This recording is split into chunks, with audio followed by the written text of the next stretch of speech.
খুব খুশি। আমি এইবারও আমি করলাম, আগামী তো আমি করবো আপনাদের জন্য। আমি সবসময় থাকবো আপনাদের জন্য। আমার কাছে যখন যা চাই, আমি ইমরান যখন যা চাই, আমি সব কিছু তার সাথে আমি কন্ট্রিবিউট করবো, কারণ এটাকে টিকাই রাখতে হবে। কিন্তু সবাই দ্বারা তো সব কিছু হয় না। আমি আপনাদের সাথে থাকবো, আজীবন থাকবো, থাকবো এই কমিটিটাকে টিকাই রাখার জন্য আমার যা।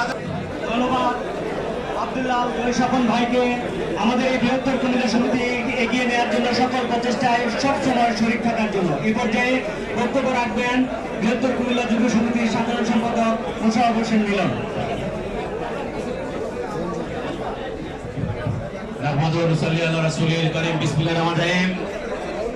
আমাদের প্রিয় জন্মভূমি বৃহত্তর কুমিল্লার প্রিয় সংগঠন বৃহত্তর কুমিল্লা সমিতি ঢাকা কর্তৃক আয়োজিত আজকের এই সভার সভাপতি একসময় ঢাকা রহমান, আজকের এই সভায় উপস্থিত বিশেষ অতিথিদের মধ্যে আমার শ্রদ্ধেয় সাবেক সিনিয়র সচিব পিএসসির সম্মানিত সদস্য জনাব আমির উদ্দিন স্যার, আজকের এই সভায় উপস্থিত